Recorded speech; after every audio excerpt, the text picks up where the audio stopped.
All righty. I am Stephen Procopio. I am president of the Public Affairs Research Council of Louisiana, a nonprofit, nonpartisan think tank and research organization. This is part of our monthly webinar series.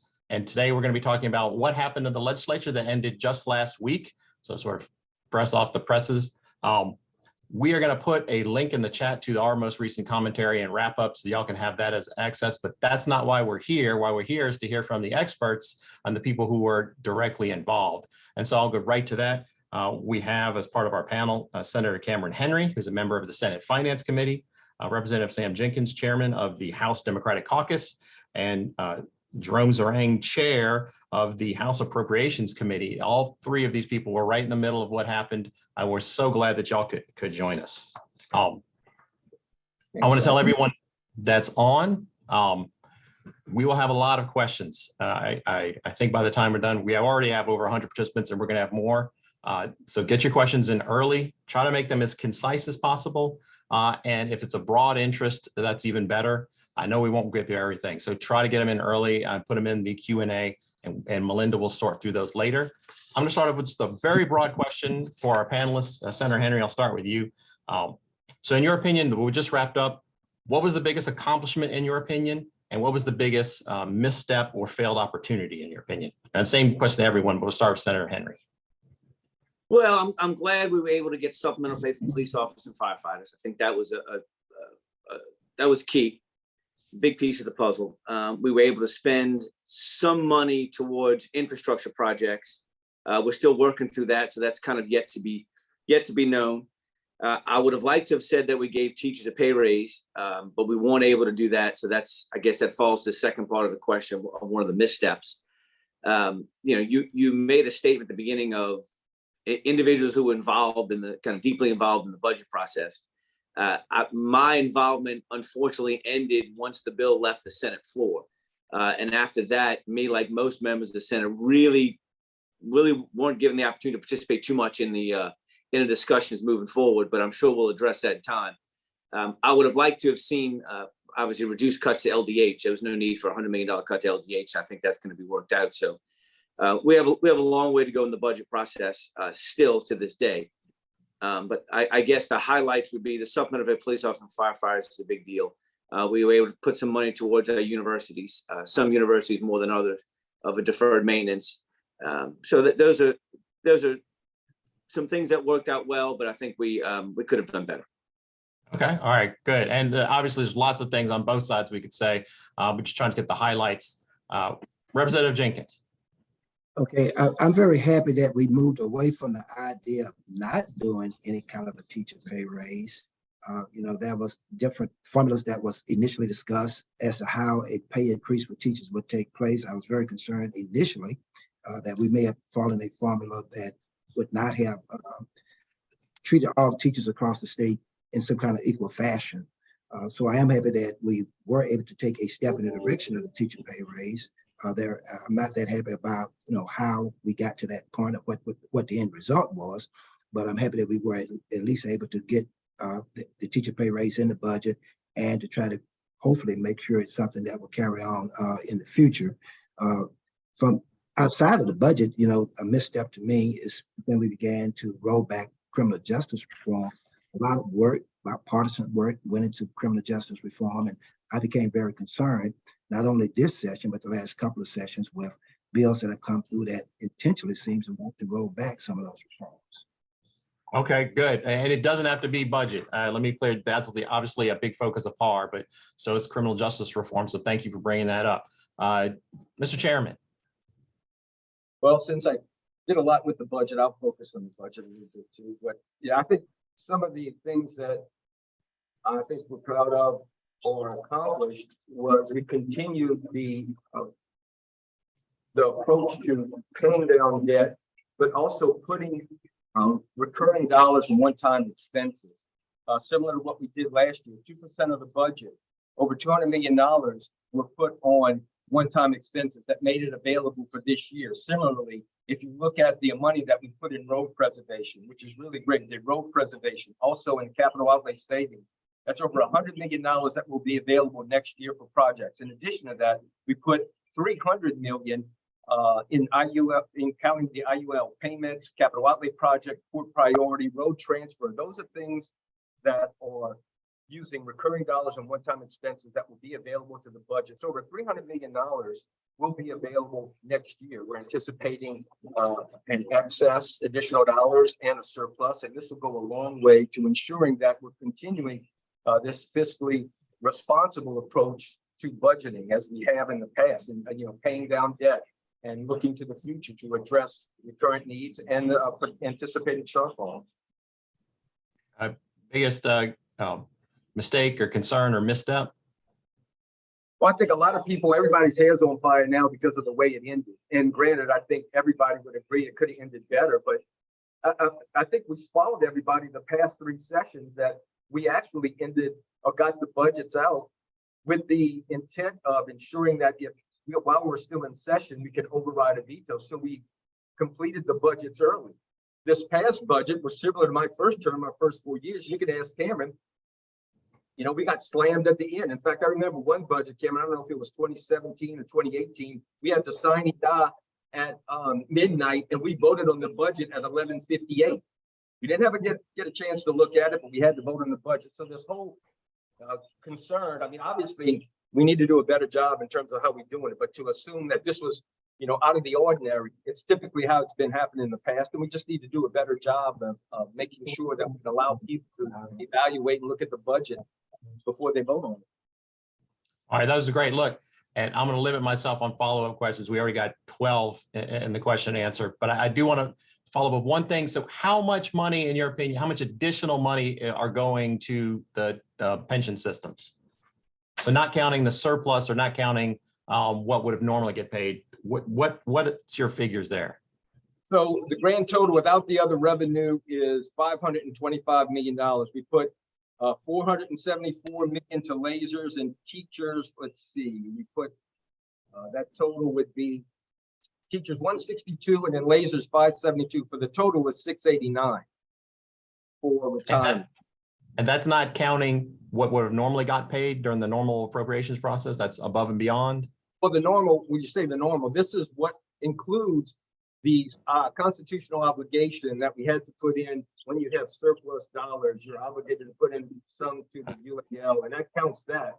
And we don't always, we don't always get mineral revenue. So when you include what we're constitutionally obligated, the mineral revenue, and what we additionally put in over to $500 million, it totals $689 million that we put toward debt, paying down the debt. Okay, but not the normal payments they would have made anyway.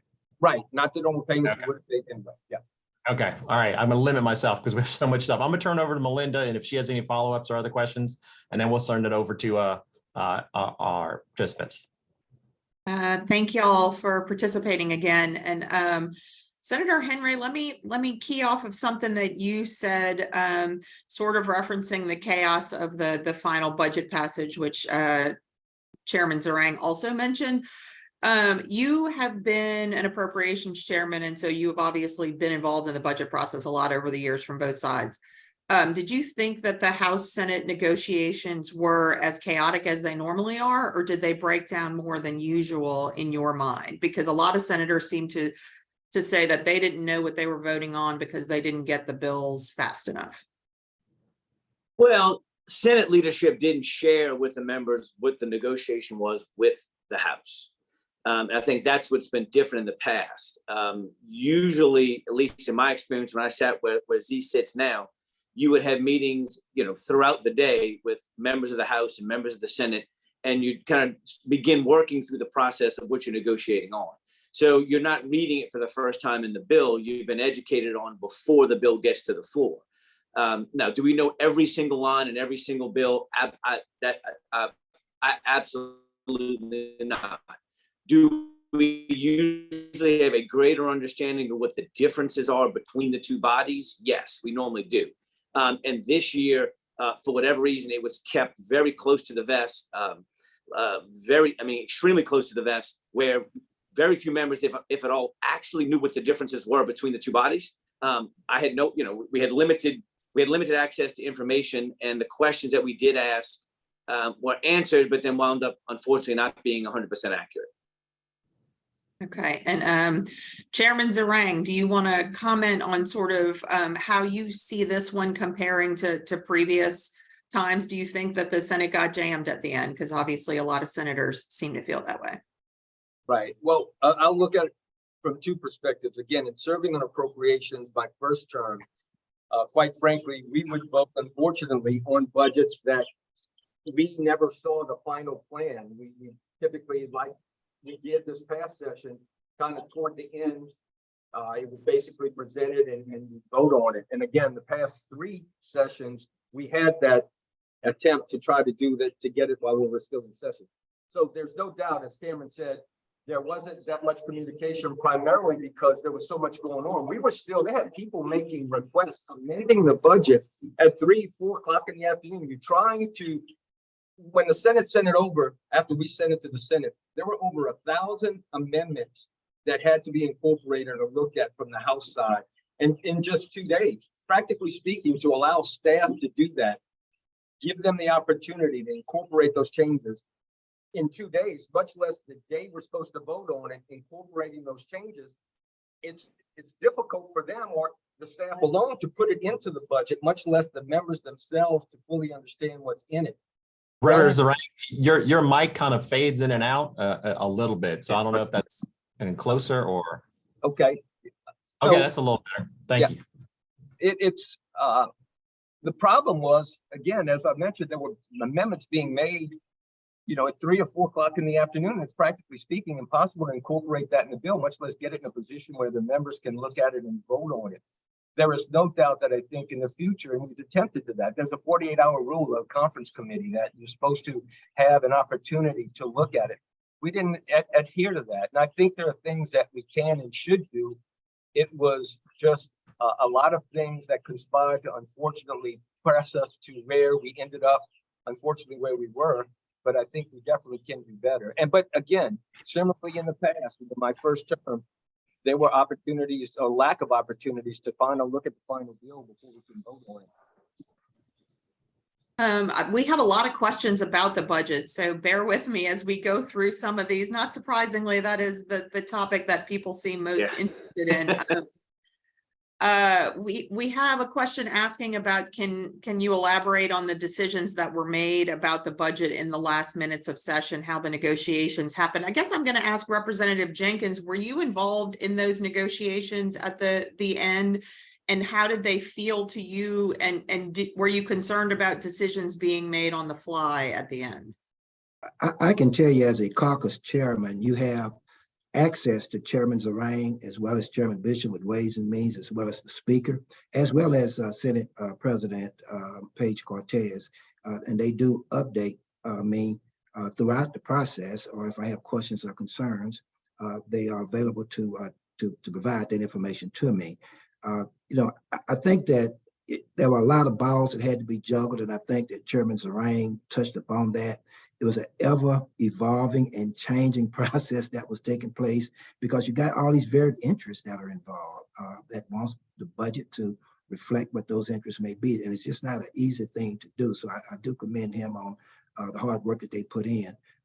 The only part of it that was a little concerning to me was on the front end, the trying to handle the teacher pay raise. I know some people don't want to call it that. Trying to get money in there for early childhood education. And then the biggest surprise to me coming out the process that I really just didn't know anything about was the $100 million reduction in the LDH. I didn't pick up on that at any phase. And I'm not saying that anyone deliberately withheld any information, but I certainly was not aware of it. Chairman Zeringue, can you talk about why that reduction to LDH happened? And I guess we should explain, it's not a cut from what the department is getting in the current year. It's a reduction to an increase that the governor proposed to the LDH budget next year. So essentially the governor asked for a couple $100 million in state general fund increase, and y'all reduced that by $100 million. So can you talk about why that reduction happened? And are you expecting that to hold or to be line item vetoed by the governor at this point? I anticipate the governor's going to line item veto it. A couple things with that. So even with the cut, LDH is still receiving $144 million than they received last year. So they are in the from the EOB, they are receiving 144 million.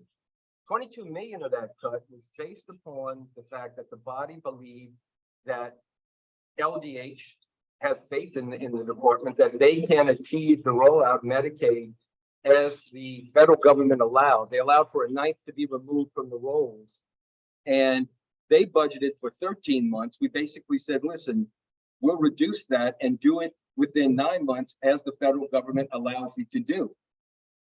They're going to have to go back and change that, but that's where 22 million of the cut came from. The remaining cut basically was that, again, as I mentioned, they're receiving 144 million, and then the body felt that, well, I know Sam, others weren't aware of that cut, but there were those that felt that the LDH cut, considering over the $15 billion budget that they have, could absorb that, and it wouldn't reflect in a significant decrease in federal dollars. The other problem is similar to the CCAP program, which we were able to put $44 million to.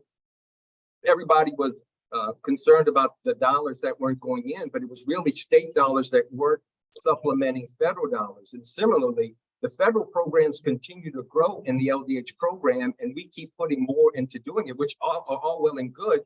But ultimately, we're going to get to a point on where we can and can't afford these things. You're looking at $24 billion we receive from the federal government. Of our budget of $49 million, 24 billion comes from the federal government. We continue to get a significant amount of our budget from the feds. And if they ever change their mind, we're going to be in a hell of a bind in terms of how we fill that shortfall. So that all factored into the decision in regard to the cut. But you said you expect the governor to line item veto that. Obviously, the budget, we have a constitutional requirement that the budget has to stay in balance. Have you gotten any indication of what he would then offset that $100 million reduction with? I'm assuming he will probably, I don't want to give him any hints, but I'm thinking if he's going to go probably look toward maybe reducing what we put into debt reduction or something. I'm sure he's going to find a way, or projects. I'm sure he can go in and find projects that he can reduce. Find those dollars, but I'm anticipating he'll probably do some things to restore that money. Yeah, I haven't been given any indication or talk to the administration. I believe that's probably what he's going to do. Right. Okay.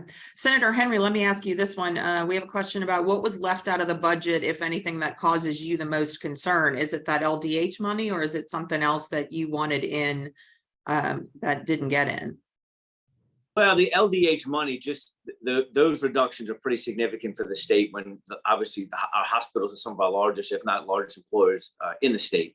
I really wanted us to pass the MFP to where teachers have a permanent pay raise. Kind of what Representative Jenkins was discussing, of the way the House originally did it wasn't really necessarily going to treat each teacher in each parish equally.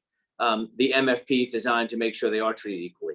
I would have liked to have seen us pass that to where it's not a stipend for what it is now, but it's actually a pay raise, which can be guaranteed to be built into the MFP formula moving forward. I think that would have been, I mean, when you have a surplus and you talk about the amount of money that we have out there, to not be able to cover teachers is a little disheartening. And for people who may be watching who aren't as familiar with all the lingo of the Capitol, I guess I'll just say here, the MFP is essentially the public school funding formula, and whatever money is in there, the legislature can't cut it. Bessie, the state education board submits it, and the legislature can accept it or reject it, but they can't change it. So if the teacher pay raises are funded through that mechanism, it means that the legislature can't undo them later. Whereas the way they're funded now, it's just a line item in the budget. And so you'd have to make a decision every year to keep funding it that way. Is that a good summary for y'all? That is perfect. Okay, we do have a question about that MFP though. And let me ask Representative Jenkins and Chairman Zeringue, if you need to jump in, feel free. But what happened, there was apparently a thought that the SCR2, which had the MFP, was going to be passed and funded on Wednesday, and then something changed on Thursday, according to this person. So what happened that derailed the passage of that funding formula? And is there a priority that replaced the MFP, or was there something in it that made people antsy? And Chairman Zeringue may be, more in tune with what occurred. I can only tell you from my perspective, I wish we would have passed SCR2. I think that was the best way to proceed with taking care of our teachers both now and in the future. I thought that when I saw it pass through the Senate, I thought that was something we would try to vote on it and move forward. The Senate committee, that is, I'm sorry. But at any rate, I don't want to say that I'm not sure, but it was rumored that there was all of this interest in reducing debt as opposed to the teacher pay. I can't say 100% sure that was the motive behind it, but it was highly rumored that could have been part of the reason why something changed and we didn't go with the SCR and went the route that we did with the money going into the budget. And Chairman Zeringue, do you want to jump in on that one? Sure, a couple things. First off, when we sent the budget over to the Senate, we actually provided a pay raise. Now, granted, it wasn't specific to how the MFP would provide it, but in some cases, and I think even Senator Henry can attest to the fact that his area would have probably done better than the $2,000 per teacher if, in fact, that would have paid down the teacher's retirement debt, which would have completely paid off, and the locals would have had sufficient resources to provide that. That aside, the MFP, and again, I fully support the teacher pay raise, and we'll do, if I'm back next term, I'm going to do everything I can to ensure that that's incorporated. And we passed the resolution as they did in 2013 to ensure that happens. But part of the reason why it was, or at the last moment, not completed and finished the way intended was a couple of things. Teachers unions and others did not want differential pay. They said, we don't want differential pay. We don't like differential pay. The MFP passed with the teacher pay raise, and it had full differential pay. The only way you could reduce that is not accept the MFP. If it would have been passed, all of the $60 million that was going to differential pay would have been in there. So that was one reason. Then the other was, if it wasn't, then we could use that money to help pay down debt. So there was two reasons to do that. And again, we always talk about, fairness and equality, and that's part of the reason why the first iteration of what we thought we were getting a teacher pay raise is because it doesn't reward teachers fairly. But the reality is, as you look across the parishes, teachers aren't being treated fairly right now. You have some parishes that are paying more. Some parishes, like our parish, are contributing more to teachers. There's a lot that locals need to do to step up as well. So yes, an MFP across the board pay raise would have been part of baked into their future. And again, that's what we're going to intend to do and ask to do that. But this whole aspect about fair across the board and paying teachers fairly, there's disproportionate pay across parishes as we speak throughout the United States. Throughout the state and across our neighboring states.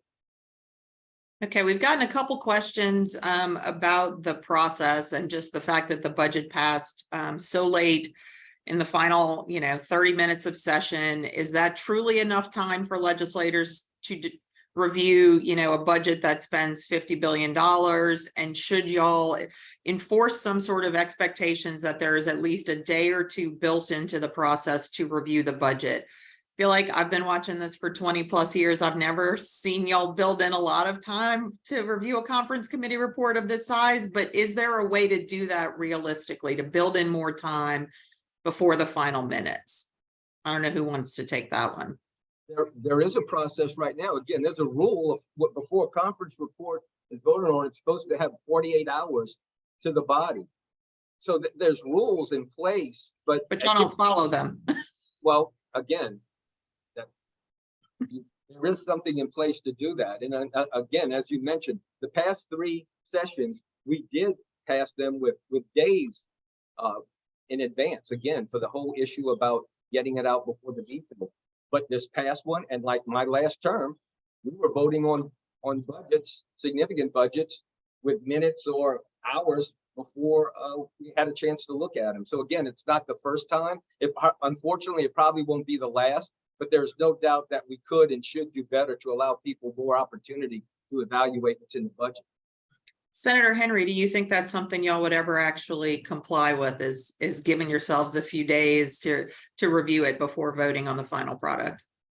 Well, yeah, in my experience, normally you're having discussions not about the physical conference committee report, right? You're discussing the differences between the two. So when the report comes out, you already know what's in it.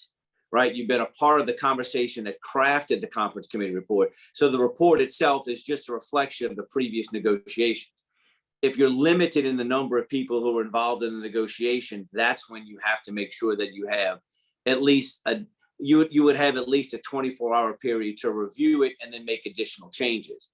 So if you're not going to bring the bodies together to negotiate the conference committee report, then the next step is to say, okay, we're going to do it in a vacuum, but we'll give you 24 hours to review it before you vote on it. You have to do one of the other. I would prefer either a 6 to 12 hour whole kind of layover for the bill before it can be voted on, which I don't think is unrealistic based on the amount of time that you spend up there. But again, it really goes back to your ability to communicate, but as the bill's being drafted, of what the conference committee report negotiations are. The conference committee report itself is a document that is driven by the previous negotiations. That's where all the information is shared in the actual negotiations. You shouldn't be looking at it the first time when the report comes out. That's where we got jammed up this time. That's where the issue was more of lack of communication and lack of, obviously significant lack of time, but it was more lack of communication leading up to that conference committee report of what the differences were between the House and the Senate. But I would envision having some rule changes for next term across the board that will allow for conference committee reports to lay over for a period of time, whether it's 6 hours, 12 hours, 48, whatever it might be. We'll have to do something along those lines. This has taught us a great lesson. It's an unfortunate one for a lot, but we'll use it moving forward, I can assure you. And practically speaking, if I may, to add to that, there's no doubt that we need time for discussion and trying to negotiate the final report and the bill, but you have to allow time for staff to incorporate that, because you can't just simply, if you make some significant changes in the bill, it's not a matter of just cut and paste, take something out. You may have amendments that affect either the capital outlay bill or the supplemental bill or the funds bill. It may not just be one bill. So if you're going to incorporate time, ensure there's time for negotiation, but also practically speaking, allow the staff to incorporate those into a final bill so members would have an opportunity to look at the final crafted bill and evaluate it that way. So it's not just a matter of days or hours. You also have to have the practical aspect of finalizing the bill and allowing people to vote on it. Right. Yeah, because staff, both House and Senate staff do a fantastic job for us. They really, and they have always worked, literally almost 24 hours a day, for that last week, 7 days a week, putting forth the greatest effort possible. I don't think anyone's staff was used to the last minute changes that came in these bills of such a massive nature, pulling out, as we've discussed, I'm sure you will discuss, bridges and port projects and member amendments, literally at the last minute to almost keep people from knowing it's in there. Our staff isn't designed to do that. That wasn't there. I don't put that on them. And I think that's another issue outside of time that we can address it at a future discussion. Okay. And honestly, if you don't serve on the money committees, as we call them, appropriations, ways and means of those committees, just as an average member there, I mean, it's not a lot that you know about what's contained in the bills. Now, the popular discussions that are going on, teacher pay raise, different issues like that, most people are keeping up with that, but it's very difficult to know all of the details. And of course, in this particular instance, there were many details that I think members just did not know before they had to take a vote. As citizens as well, it's hard to track. I'm gonna switch gears on y'all and move to tax issues, because this was a fiscal session, so technically more than the budget was debated. So we have some questions about taxes. I know there aren't a lot of things on the tax front that passed. I know there was an increase on tax on vaping products, and I know there was a bill that could lead to the eventual phase out of the corporate franchise tax. Those are some of the big things that we saw. But we have a question for Representative Jenkins. You had a bill to expand sales taxes to digital goods, and it ended up not going anywhere at the end. But is that something you intend to revisit again? And obviously it would probably be in the next fiscal session, which I think is 2025. Is that an idea you want to keep paying attention to? Absolutely. That is a revenue generating bill. And not only that, we need to understand that consumers are purchasing differently. And what we tried to explain is not a new tax. We're just applying the standard sales and use taxes to digital goods, digital products. I had hoped that we would have been able to bring that bill out, but I do know it was very comprehensive. A lot of the stakeholders felt like they did not, know enough about the effect of the bill, maybe on their industries or whatever the case may be. And that's one of the reasons we pulled it back. We are going to be meeting, from time to time to talk about it with those who have an interest. And I certainly hope that we will be able to revisit the digital goods bill. Many states are going in that direction. I am surprised too now that I just didn't see that many bills that were going to generate revenue, especially in light of an upcoming fiscal cliff. Right. And if you wanted to do that digital goods sales tax bill, that would be 2025 would be the next opportunity, correct?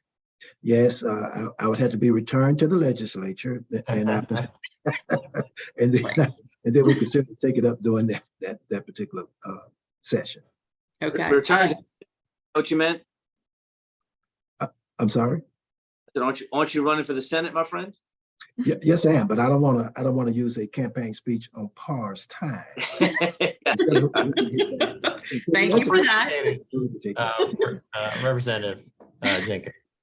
Senator Henry, there was a discussion at one point about making a deposit into the rainy day fund to fill up the rainy day fund to trigger the reduction in the elimination of the step down of the corporate franchise tax and to lower some tax rates for businesses and people. Instead, y'all passed a bill that was a phase down of the corporate franchise tax in a different way. Can you talk through why that was the approach that the legislature took instead of filling up the rainy day fund to hit the triggers? Well, I think the rainy day to hit the triggers, that was supposed to kind of happen naturally, meaning deposits over the year. It wasn't designed for one infusion of cash to hit it and artificially inflate it and then meet all these triggers. That's why I think Senator Alon's bills, Senate bills, are a more practical way to do it, because you will reach the target. The taxes will go down, but it'll go down more in a moderate manner, aligned with the original intent, instead of just putting a whole bunch of money in the bill in the fund at one time.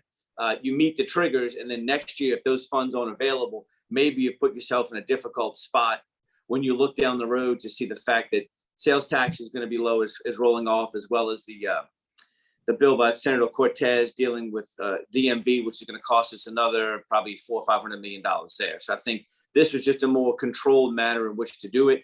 And I think that's why the Senate kind of took that route. Okay. We have a question about the minimum wage and why the legislature keeps not passing the minimum wage increase bill. Who would like to take that one? I would tell you once again, when we started talking about missteps, we did it again with minimum wage. And I don't understand why business seems to lobby so hard against, some modest increase to the minimum wage. I pick up Shreveport Times almost every week, and some business is closing in this area. The minimum wage is to me, would put money into circulation. People are going to buy goods and services. Money is going to go into the economy. It's going to help businesses in the long run if people have money to spend to buy the things that they need. I just hope we get a new appetite and begin to look at the minimum wage as something that will help the state and not something that someone is trying to intentionally do to hurt business. And you it sounds like you think that the business opposition is what kills that bill every year. I absolutely think that, and I can understand what their concerns may be. I mean, they're trying to protect businesses and don't want the overhead to increase and different things like that. But we're asking people to go to work. We're putting work requirements on people, but we're not really paying them a wage that they can live by. So, I mean, all of this needs to be looked at in global, and we need to try to make sure we're coming up with a modest increase to minimum wages that will allow people to put money back into circulation and be able to take care of their families. It's just, to me, just disheartening that those bills never even get a chance to come to the floor. They're pretty much just killed in committee. And many of our colleagues do not have an opportunity to debate it or to hear a good debate on it or to go to the floor and talk about it and to vote on it. But hopefully, this is something that would change, because many of us who are advocates of the minimum wage, we are not going to give up we're going to continue to bring the bill. Do you think there's any possibility of some sort of like negotiation where maybe, business gets something and then there's also an increase in the minimum wage? Has there been any discussion along that line? I'm not fully certain of that, but I think all cards are on the table if you can talk about minimum wage and do it in a way that would benefit businesses.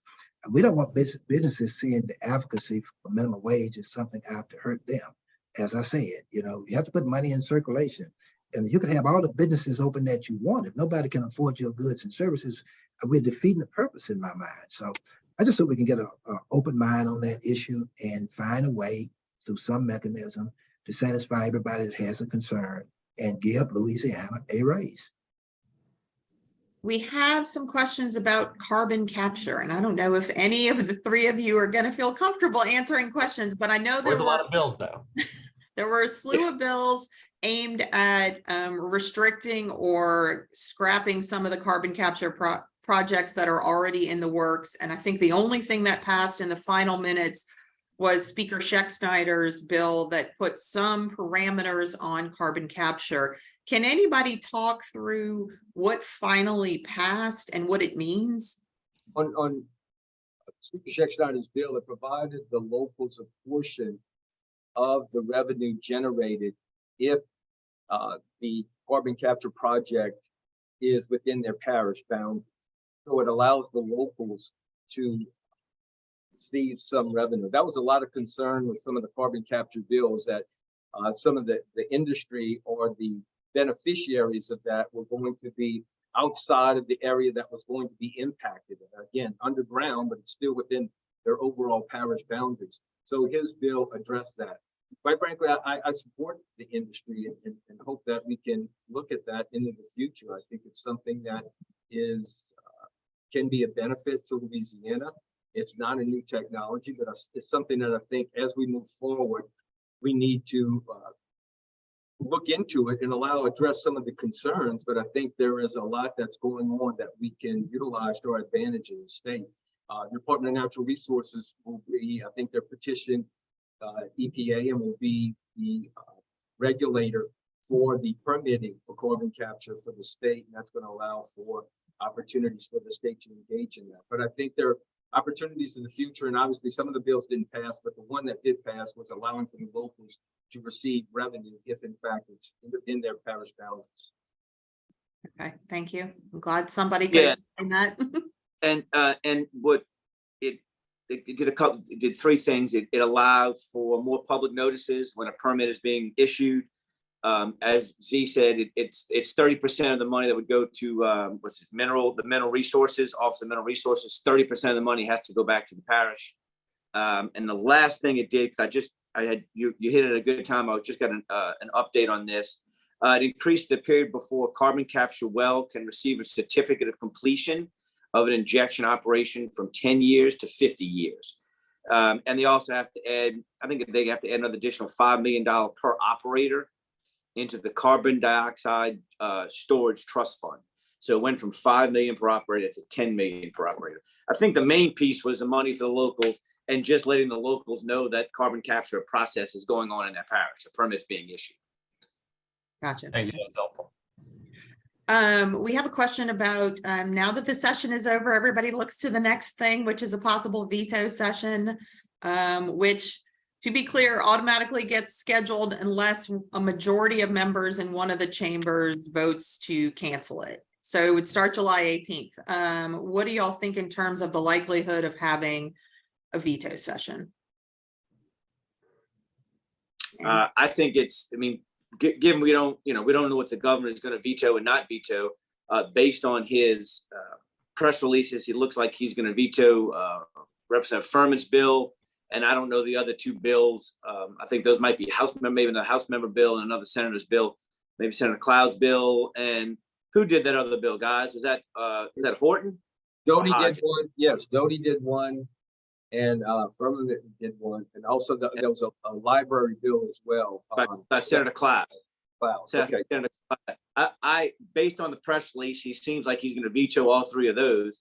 So one of those bills, if I remember correctly, one of those bills, Furman's bill, received 71 or 72 votes in the House and maybe about 29 votes in the Senate, which would put you above the need, assuming they all voted the same, which would allow for a veto override on that bill.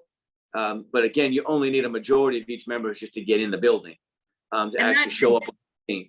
So I would be surprised if we don't. I mean, assuming it goes forward, I would be surprised if we're not back on the 18th.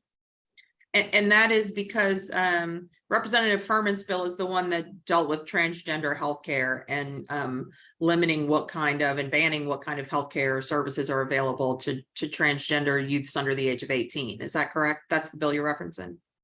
Yes, that's Furman. Yes. Okay.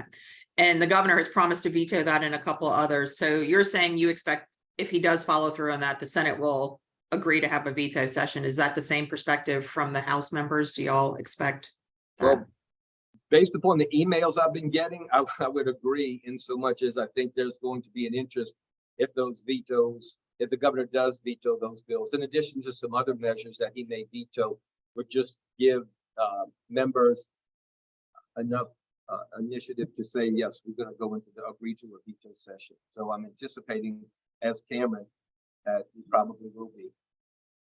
And Melinda, for the information, I know you know this, but for everyone listening, when we go into a veto override session, it's for all of the items that the governor has vetoed.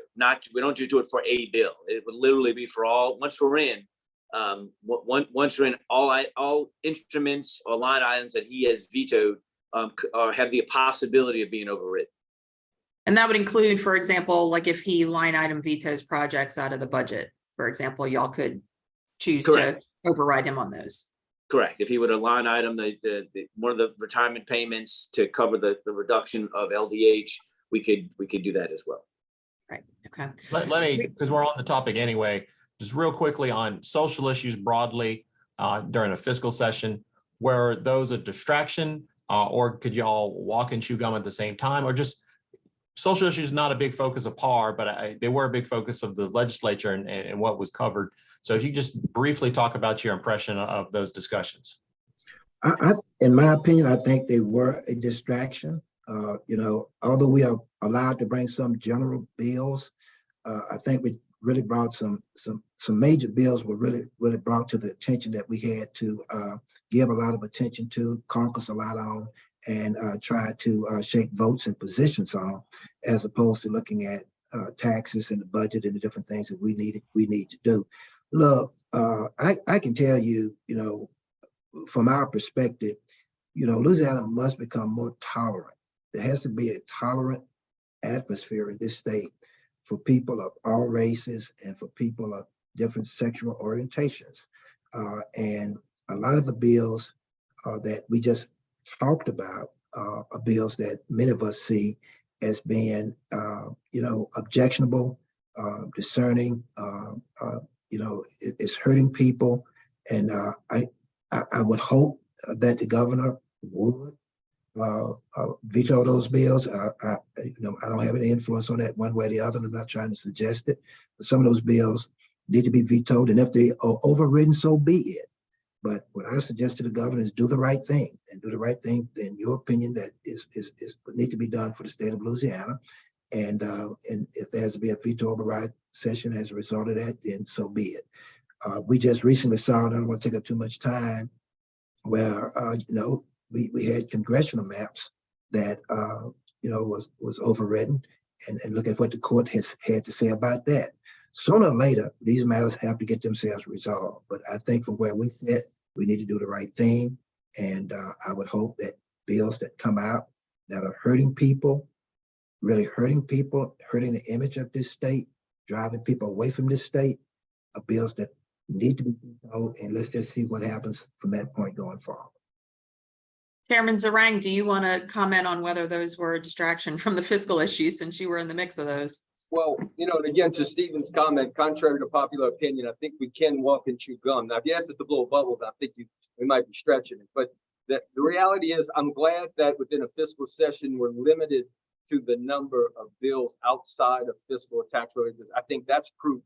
We should limit it because some things can take away the focus. But I think, quite honestly, having the ability, because you know, who knows, in a particular year, there are issues that I think we can and should address, but the aspect of limiting it to the 5 outside of the fiscal tax bills helps reduce some of that to a certain degree. Okay, we have a question going back to taxes, asking for an update on whether or not the legislature did anything about the industrial tax exemption program known as ITEP. I don't think y'all did anything on that front, but please correct me if something passed. I don't believe we touched it. Okay. Z, Jenkins, I don't think we didn't, not this session. Okay.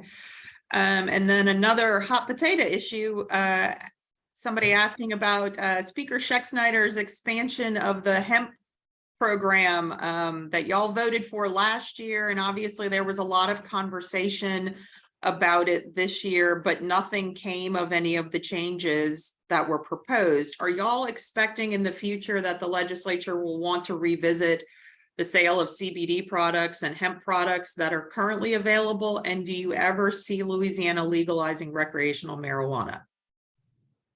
Who wants to take that one? Well, Senator Henry. I'm happy to jump in on that one. So I know that members felt misled last year by Speaker Schexnayder's bill, and we felt that there was a desire to come back and kind of clean it up a little bit. Obviously, the speaker had a different thought on that, and that's why those bills never kind of got too far in the House. Do I think in the future we'll come back and address it? Absolutely, because it hasn't gone away.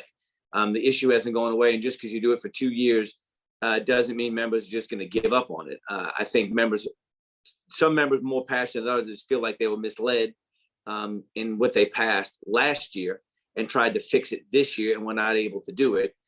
Obviously, you'll have different leadership next year in both the Senate and the House. And if it's the will of the body, then we'll bring those changes in next year and move forward with them. Misled in terms of the expansion that was allowed under the law that passed? Correct. I don't think members believed it was opened as much as it was. And I think they were kind of ensured by the author that it wasn't. And it looks like that might not have been 100% accurate. But look, we should have learned that lesson then. We had to learn another one this year. We learned it, we kind of learned moving forward. I believe we'll come back next year with legislation to deal with hemp. Do I think we will ever get to the point to what I think your question was, legalizing marijuana, recreational marijuana? Yes. I can't really address. I mean, it seems like every year we address it some way, shape, or form and have loosened the restrictions. I don't know whether we're not there yet at this point, to be honest with you. But I would think under a different administration, they would probably want to just hold tight to the laws and rules that we have now, get the industry actually up and running, kind of see where it is, and then address it in a year or two once we stop changing the regulations every 12 months on these folks. Okay. If I could jump in on a budget question real quick, unless Representative Jenkins, were you going to follow up? No. I was really just going to bring this up. Early childhood education funding. I want to talk about that a little bit. It always seems like it's everyone's second, third, fourth priority. I haven't spoken to anyone that's against it, but it never seems to be a super high priority. Could you talk about the roller coaster that went through from the governor's budget and then kind of got cut and then got added back in? Chairman, would you like to start on that? Sure, I'd be happy to. I think the fact that most people are focusing on the CCAP program and the funding that was requested, the additional $51 million that the governor requested, which were federal dollars as part of the program. And so we did put $44 million back. They didn't put all the 51, but a substantial portion. And it's a very important program. Believe me, I support it, and I think it's important to continue to do that. But the challenge is funding, trying to find funding, looking into the future, how we're going to continue to fund these initiatives. Although very warranted and important, it's going to be difficult in the future facing the projected deficits that we do have to continue to fund all these programs. But that being said, if you look at early childhood, in addition to the $36 billion that we put to the CCAP, matching the 44 to get us up there, early childhood, the program itself with federal dollars, after the budget we passed, we'll have over $330 million in early childhood. So there are different programs within, which are considered within early childhood. So I think based on that, it is a priority and something the legislature has recognized we're going and willing to support. I think the focus was just directed toward the CCAP program, of which we put a lot of dollars back, but the overall early childhood, which incorporates a lot of different programs, is going to have $330 million in that program with this budget. And I agree with Chairman Zeringue. Everyone supports early childhood education, regardless of what side of the aisle you're on. You support early childhood education.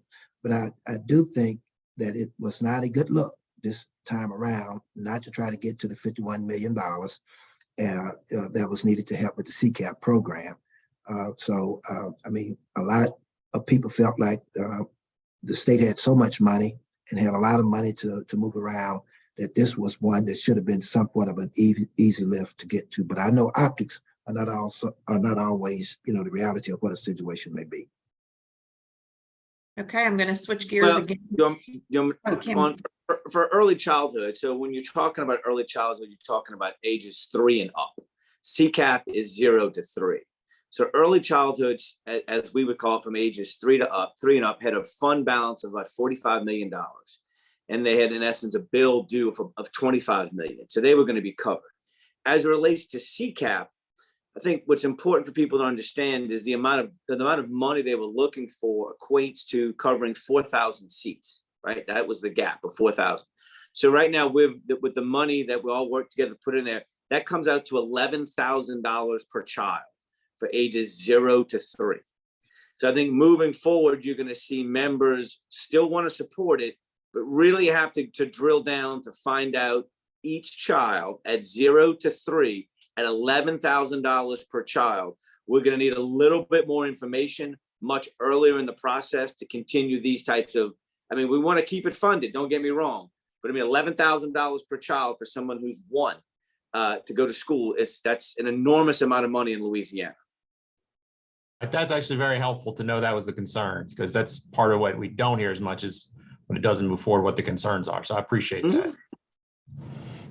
We have a couple questions about the Supreme Court ruling that came down on the final day of session that overturned Alabama's congressional district maps, which obviously has implications for Louisiana because we have a case questioning whether or not we should have an additional majority minority seat. So the question that we have is, given the Supreme Court decision, are y'all expecting a special session to redraw the congressional maps, and sort of what are the next steps in that process that y'all are expecting?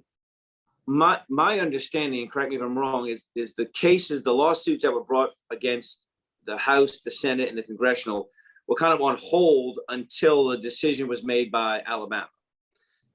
Now that that decision has been made, whatever lawsuits we have, I believe my congression will kind of move forward. And I guess you'll go through the legal process for however long that takes. I believe, based on Representative Jenkins, the background that he's probably in a law office, so he might be able to give us a little bit more information on the process. To me, we'll just continue in the legal process. And if the courts tell us to come back and redraw it, we'll come back and redraw it. I don't think anyone would object to that, but I guess we got to kind of continue the legal process first, however long that takes. Yeah, that's correct. And I would say this, I always felt that this matter would have to be resolved by the courts. There's a lot of pressure in the legislature when you come to the redistricting matters, especially now when you're talking about adding another Black seat in Congress, because somebody who's an incumbent now could very well be affected by that. So there's a lot of pressure that goes with that. I am pleased with the Supreme Court ruling. I do think it sends a signal to Louisiana that we need to go back and look at how we drew the lines and to make sure that we have a second Black seat in Louisiana in Congress. The numbers suggest that we should do it. Everything that was said during the road shows that we did, that I participated in, suggested we should do it. And the district court judge did a very thorough job in looking at the evidence and the information, and clearly said that Louisiana can and should, draw a second Black district. So whether the legislature whether it's sent back to the legislature to redraw the maps. I'm not certain. I've not been a part of that conversation. Not sure which direction that's going to go. But I still feel like this is something that the court needs to go ahead and resolve so everyone can move forward and do the right thing for our state. And just to be clear, I guess there is a possibility that if our map gets thrown out, a federal judge could just submit the map that the federal judge chose. Absolutely. And I'd be quite surprised. I don't know this for certain, but I'd be quite surprised if that's not being looked at by the district court, or that it may have not been looked at when the case was in the hands of the federal district court. So that's not a big leap that a court would have to take if that becomes necessary. But this is just my point of view on it that I'm sharing right now.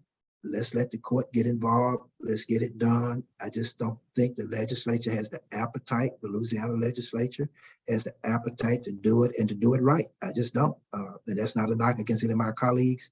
I know it's a lot of pressure, a lot of political pressure involved with these matters. I know some in common is going to be affected by it. And you got all these Congress members that are affected by it. And it just makes it very difficult politically to get it done. So, I mean, that's just my point of view on it. Chairman Zeringue, let me switch gears and go back to taxes for you. We have two different people asking about centralized sales tax collections. That's obviously something that the legislature passed. It went to the ballot and failed. Do you see the legislature revisiting that idea of centralizing and consolidating how sales taxes are collected?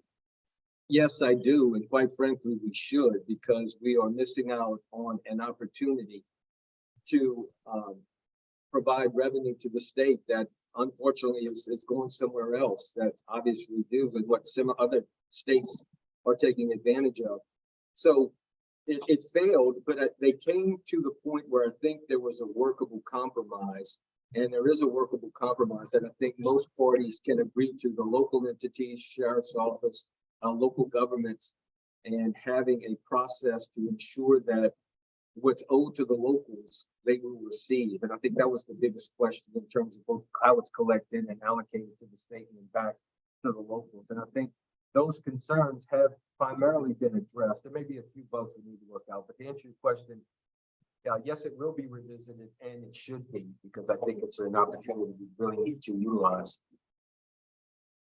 Okay, and we have one question asking why, if we had so much money on the table and there is a discussion about helping citizens with a minimum wage increase, why not cut taxes for people instead so that they can keep more of the money that they earn? So anybody want to talk about tax cuts and if that is something you see in the future, or why that wasn't an approach the legislature took? I think, go ahead. Steve. No, you go ahead. I think the future for Louisiana of repealing the income tax over the next term, I think is probably very realistic. But I also think it has to be done in a manner where it doesn't have a huge impact or limited impact on the state budget, right? The cash flow coming in. So that's $5 billion that's generated by that. Correct. It's $5 billion, and as Z and Representative Jenkins knows, even regardless of the size of our budget, when it all winds down, when you take out federal dollars and statutorily dedicated funds and constitutionally dedicated funds, we're probably in about the 12 to 14 billion dollar range. So you have to really look at the credits and exemptions that you have on the books. And how much, how you can balance all that out to be able to repeal income tax like our neighboring states have. I think that's a better way to look at it than just trying to piecemeal here and there. We've got to start competing with our neighbors as it relates to income tax, but do it responsibly. Yeah, and I agree. I think ultimately we will get there, but there are tax measures in play. A couple of things. We have been fiscally responsible in terms of addressing the looming debt and things that we're doing, again, using recurring dollars for one-time expenses will put us in a better position when the quarter-cent sales tax. So that will be a benefit to citizens when the quarter-cent sales tax rolls off, provided we continue to make these fiscally sound measures to address and prepare for that. We also anticipate hitting those triggers. When we do hit those triggers, most of the economists, Revenue Estimating Conference and others anticipate that more than likely, based upon the trajectory that where we are, that we will probably hit those triggers if we continue with the if the economy continues as it is, and not maybe with the significant improvement, just continues as it is, that we should hit those triggers. And that's going to provide both a corporate and personal benefit and lowering taxes as well. So we are on the trajectory of doing some things to lower taxes, but there's no doubt that additional measures can and will be taken, as Cameron indicated. Okay, I think I'm about to toss it to Stephen, because I just realized it's 2 o'clock and we have about 24 questions that we haven't gotten to. So apologies to everyone who didn't get their question answered. We have a lot of interest on this one. We tried. We answered 29, but it was like a hydra. Every time we answered one, 2 more popped up. So I apologize we didn't get to your question. We really did try. One final question, something I know everyone kind of wants to look at. Looking into the future to next term, we have a roughly, at this point, $400 million fiscal cliff. What do you see is the resolution to that? Either what do you think should happen, or how will it get happen? Either predict or prescribe.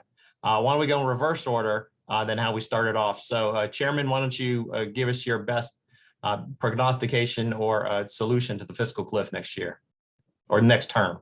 Sure. And interestingly enough, we the budget that we sent over to the Senate actually addressed and allowed for and compensated for the fiscal cliff, so that we would be actually in the positive realm. But that aside, I think the things that I mentioned that we're doing are going to put us in a better fiscal position to where the cliff won't be as significant. And one of the things that we did in paying down debt, we paid a significant contribution to the IUAL of lasers.